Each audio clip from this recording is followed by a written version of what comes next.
নমস্কার, আমি জবা। কেমন আছেন সবাই? আশা করি সবাই ভালো আছেন, সুস্থ আছেন। আমরাও ভালো আছি। আমার আরও একটি নতুন ব্লগে সবাইকে স্বাগত জানাই। আর এদিকে বাসি ঘরগুলো সব ঝাড় দিয়ে নিয়েছি, আর দোকানের সামনে দোকান সব ঝাড় দিয়ে চলে এলাম ওপরে। তো ওপরের গাছগুলোও তো যত্ন রাখতে হবে, তাই প্রত্যেক দিন এখান থেকে কিন্তু আমি জল দিই। জলটা দেওয়া হয় চান করার পরে, সেটা হচ্ছে আগেই দিয়ে দিচ্ছি। তো দেখেন, এই গাছগুলো দেবে শীতকালে ফুল, তো এখন থেকেই যত্ন করতে হচ্ছে। তো অনেকগুলো গাছ কিন্তু নষ্টও হয়ে গেছে, আমার যত্ন করা হয় না তার কারণে। তো যাই হোক, তো দেখেন এখন তো যেই ফুলগুলো হয়েছে গাছগুলো, সেগুলোকে ভালোভাবে যত্ন করতে হবে। তো এখানে আমি জলগুলো দিয়ে দিচ্ছি, আর এদিকে একটা প্ল্যান করে নিচ্ছি, যেহেতু বাসি কাজ হয়ে গেছে আর কিন্তু আমার চা খাওয়াও হয়ে গেছে। তার জন্য আমি প্ল্যান করে নিচ্ছি যে এখানে কি করব। আমার তো খুব আনন্দ হচ্ছে যে কবে কমপ্লিট হবে ওপরটা, আর আপনাদের সাথে ভিডিও ভালো ভালো শেয়ার করতে পারবো। তো দেখেন, খুব সুন্দর হয়েছে ডাইনিং রুমটা, তাই না? তো যাই হোক, এখানে আমি তাই বলছি যে এখানে আমি টিভি রাখবো একটা বড় দেখে, সেগুলো প্ল্যান করছিলাম। যাই হোক, আমার মেয়ে কিন্তু ভয়েসগুলো কেটে দিয়েছে। যাই হোক, আমি কিন্তু এই সিঁড়িগুলো ঝাড় দিয়ে নিচ্ছি। এখানে হাওয়া দিলেই না এই সিঁড়ির ওপর থেকে যে বালি ধুলো যেগুলো আছে সব এর মধ্যে পড়ে, তো তার জন্যই কিন্তু বালি বালি হয়ে যায় আর হাঁটাও যায় না খালি পায়ে। আর কেননা ওপরে যেতেই হয়, আমার চান করেই ওপরে যাই, গিয়ে জামা কাপড়গুলো সব মিলে দেই। আর যেই গাছে যে লাগানো আছে গাছগুলো, তার মধ্যে আবার জল দিতে হয় প্রত্যেকটা দিন, না হলে এতটা খরার সময় জল না দিলে না গাছটা নষ্টই হয়ে যাবে, তাই না বলেন? তো যাই হোক, সিঁড়িগুলো পুরো ঝাড় দেওয়া হয়ে গেল। এবার রান্নাঘরটা পুরো ঝাড় দিয়ে নিই, তারপরে আবার বড় ঘরগুলো ঝাড় দেবো। কেননা এখন অনেকটা টাইম পেরিয়ে গেছে, প্রায় রান্নাবান্না অনেকটাই হয়ে গেছে সকালের খাবারগুলো। তো তার জন্য এখন ঘরগুলো ভালোভাবে গুছিয়ে কাজবাজ করে তারপরে একেবারে আবার রান্নাটুকু করব। তো এদিকে দেখেন, ভালোভাবে আমি বিছনাগুলো সব গুছিয়ে নিয়েছি আর ঘরটাও গুছিয়ে নিয়েছি।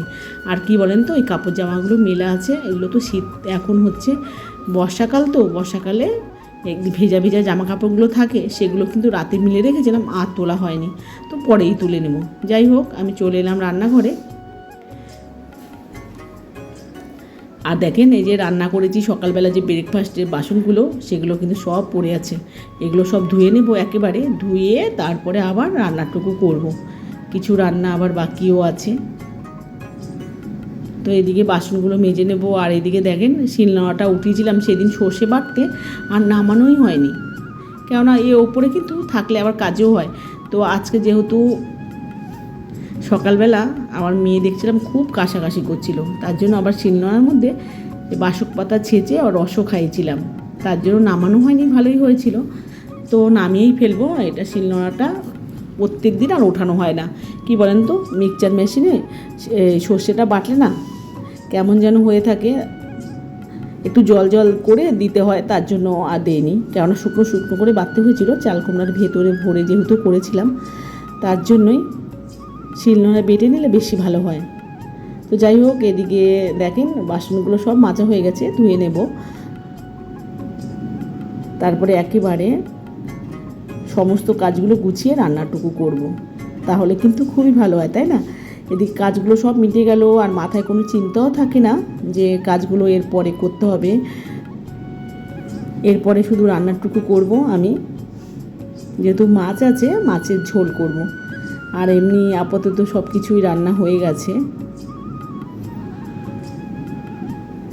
এবার হচ্ছে দোকানের জন্য কিছু কাজ করতে হবে, দোকানে ঘুগনি বানাতে হবে, দোকানের জন্য আলুর যে চপগুলো করি সেই আলু কষাতে হবে। এই কাজগুলো কিন্তু প্রত্যেক দিনই থাকে আমার, আর যেদিন ঘুগনি বানাই সেদিন শুধু ওই ঘুগনিটুকু করতে হয়, আর প্রত্যেক দিন কিন্তু আমাকে আলু কষাতেই হয়। তো এদিকে বাসনগুলো মেজে আমি সিংটাকেও ভালোভাবে মেজে নেব, আর প্রত্যেক দিন আমি সিংটাকে ভালোভাবেই মেজে রাখি, আর হচ্ছে কলটাকেও তাই। কেননা তেল তেলে যেহেতু এখানে সব সময় জিনিস রাখা হয়, এরও তেল তেল হয়ে যায়, আর প্রত্যেকবার এগুলো ধুয়ে নিতে হয়, না হলে না আমার কেমন যেন একটু খারাপ খারাপই লাগে নোংরা নোংরা থাকলে। তো দেখেন পরিষ্কার পরিচ্ছন্ন হয়ে গেল, কি ভালো হলো। তো ঘরে চলে এলাম, ঘরটা মুছে নেব, একেবারে কাজগুলো মিটিয়ে নিই, মিটিয়ে তারপরে একেবারে রান্নাটা করবো, তাই না বলেন। তো ঘরগুলো মুছে নেবো, এ ঘর ও ঘর সব মুছে তারপরে রান্নাটা বসাবো। তো বন্ধুরা, কেমন লাগে আমার ভিডিওটা অবশ্যই কিন্তু কমেন্ট করে জানাবেন, আর ভালো লাগলে এক লাইক করে দেবেন। তো চলেন রান্নাটাও করে নেই, ঘরগুলো একেবারে মুছে তারপর চলে এলাম রান্না করতে। তো এদিকে মাছ ভাজাগুলো বসিয়ে দিয়েছি,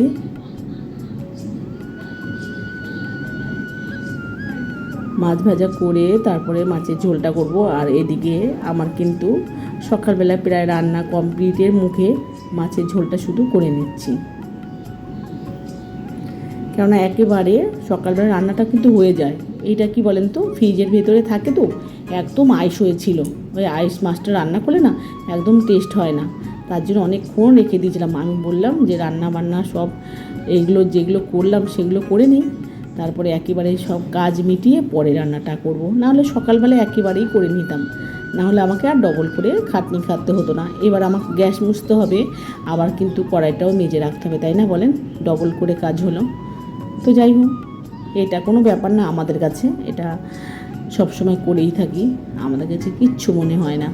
তো এদিকে আমার মাছ ভাজা হয়ে গেল, আর আলুগুলো নুন আর হলুদ দিয়ে ভাজা করে নেব, করে নামিয়ে নেব, তারপরে মশলাগুলো ভাজবো, তাহলে কিন্তু টেস্টটা খুব ভালো হয়, তাই না। এইভাবেই আমি সবসময় রান্না করি বেশিরভাগ, যখন পারি না তখন। এবার দেখেন আমি মশলাগুলো ভেজে নেব, কেননা ফ্রিজের মাছ না আমরা একটু পেঁয়াজ আর একটু রসুন দিয়েই রান্না করি। এখানে 3 কোয়া রসুন নিয়ে নিয়েছি, একটু আদা আর কাঁচা লঙ্কা একসাথে পেস্ট করে নিয়েছি, সেটাই দিয়ে দিলাম পেঁয়াজের মধ্যে, আর এর মধ্যে একটু জিরার গুঁড়ো লঙ্কার গুঁড়ো দিয়ে দিলাম। এরপরে আলুগুলো দিয়ে দেব, মশলাটাকে একটু ভেজে নিই ভালো করে, তারপরে আলু ভাজাগুলো দিয়ে তারপরেই ঝোল দিয়ে দেবো, তাহলে কিন্তু রান্নাটা কমপ্লিট হয়ে যাবে। তো বন্ধুরা, আমার ভিডিওগুলো পুরোপুরি দেখবেন, আর ভালো লাগলে লাইক করতে বলেছি, লাইক করবেন, আর চ্যানেলটাকে সাবস্ক্রাইব করে দেবেন নতুন বন্ধু হয়ে থাকলে।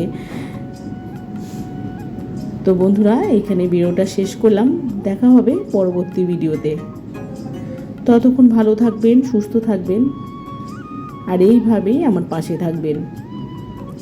আর আমি কি বলেন তো, লাইভ করি, কিন্তু লাইফে যে কখন আসবো সেই টাইমটা কিন্তু আমার কোনো সময় থাকে না যে এই টাইমে আমি লাইফে আসব, তো তার জন্যই আমার কিন্তু নির্দিষ্ট কোনো টাইম দিতে পারি না। তো বন্ধুরা, এখানে ভিডিওটা শেষ করলাম, দেখা হবে পরবর্তী ভিডিওতে। টাটা বন্ধুরা।